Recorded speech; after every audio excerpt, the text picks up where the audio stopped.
അപ്പോൾ നമ്മൾ മീനിൽ വല മേടിക്കാൻ ഇറങ്ങിയൊക്കെയാണ്.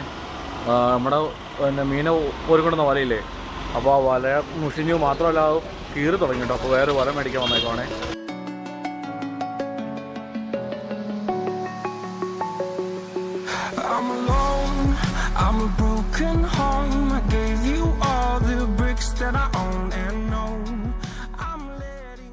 നമ്മൾ സോട്ടയിൽ എടുക്കും കേട്ടോ. സോട്ടയിൽ ഒരു 3-4 എടുത്തിട്ടുണ്ട് കേട്ടോ. പിന്നെ അഭിടുത്താണെങ്കിൽ മോളിനെ എടുക്കണമെന്ന് പറഞ്ഞു. അപ്പോൾ അവനാണെങ്കിൽ മോളിനെ എടുക്കുന്നുണ്ട്.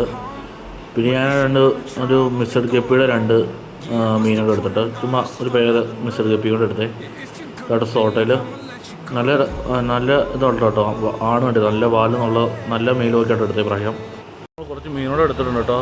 മെയിനായിട്ട് എടുത്തത് സോട്ടയിലാണ് കേട്ടോ. സോട്ടയിൽ നമ്മൾ 2-3 ജോഡി എടുത്തിട്ടുണ്ടോ. കാരണം നമ്മുടെ സോട്ടയിൽ കുറവാണ്. നമുക്ക് സോട്ടയിൽ നമുക്ക് അത്യാവശ്യം വില കുറച്ച് കിട്ടി കേട്ടോ. മീൻ മേടിക്കാൻ പോവുകയാണെങ്കിൽ നിങ്ങൾ ശ്രദ്ധിക്കണം. മെയിൻ കാര്യം എന്ന് വെച്ചാൽ അടുത്തുള്ള കടകളിൽ നിങ്ങൾ റേറ്റ് നോക്കി വയ്ക്കുക. ചാടിക്കറി എടുക്കരുത്.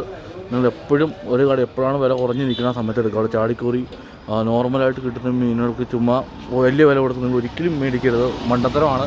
കാരണം എന്ന് വെച്ചാൽ നമ്മൾ ഈ ഫീൽഡിൽ വന്നിട്ട് കുറച്ച് നാളായി. അതുകൊണ്ട് നമുക്ക് കറക്റ്റ് അറിയാം ഒരു മീൻ ഈ വിലയുടെ മണ്ടേ പോവില്ല എന്നുള്ളൊരു ഉറപ്പുള്ള ഇതാണ്. കാരണം അതിനുള്ള ഒരു ഉള്ളൂ. കാരണം ഇപ്പോൾ അത്ര ഡിമാൻഡ് കുറച്ച് നിൽക്കുന്ന സമയമാണ് മീനുകൾക്ക്.